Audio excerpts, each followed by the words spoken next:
আজকে আমি তোমাদের সাথে এমন একটা রেসিপি শেয়ার করব যেটা একবার খেলে মুখে লেগে থাকবে। ওল ডাঁটাগুলোকে খোসা ছাড়িয়ে টুকরো টুকরো করে কেটে ভালো করে ধুয়ে কুকারে দিয়ে এটাকে আমি একটা সিটি দিয়ে নেব। আগের দিন রাতেই মা এগুলোকে কেটে রেখেছিল। এটা নিরামিষ আমিষ দুরকম ভাবেই রান্না করা যায়, তবে আজকে আমি তোমাদের সাথে নিরামিষ রেসিপিটাই শেয়ার করব। ওল ডাঁটার যে পাতাগুলো থাকে সেগুলোকে ফেলে না দিয়ে কুচিয়ে বেসন দিয়ে বড়া করেও খাওয়া যায়, আবার শাকের মতো ভেজেও খাওয়া যায়।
থেকে চিড়ে এর মধ্যে দিয়ে দেবো, তারপর দিয়ে দেবো পরিমাণ মতো চিনি। চিনিটা কিন্তু পরিমাণে একটু বেশি দিতে হবে, কারণ এটা খেতে একটু মিষ্টি মিষ্টি হয়।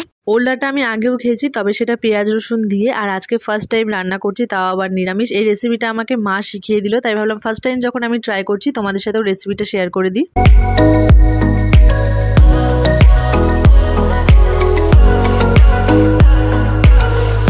এখানে হাফ নারকেল কোড়া নিয়ে নিয়েছি। কিছুটা নারকেল কোড়া আমি এখন দিয়ে দেব, দিয়ে একটু নেড়ে চেড়ে নেব। আর হাফ নারকেল কোড়া আমি পরে ব্যবহার করব। রান্না আমাদের প্রায় শেষের দিকে, এখন নারকেল কোড়া দিয়ে নেড়ে চেড়ে নিলেই আমাদের ওলা ছেচকি একদম রেডি। উপর থেকে একটু নারকেল কোড়া ছড়িয়ে দিলেই একদম রেডি আমাদের ওলা ছেচকি। আজকের ভিডিওটা কেমন লাগলো, আর তোমরা যদি এই রেসিপিটা বাড়িতে ট্রাই করে থাকো তোমাদের কেমন লেগেছে অবশ্যই কমেন্ট করে জানিও। আজকের ভিডিওটা তবে এখানে এন্ড করছি। আরো নতুন নতুন ভিডিও দেখার জন্য আমার চ্যানেলটা অবশ্যই সাবস্ক্রাইব করে দিও।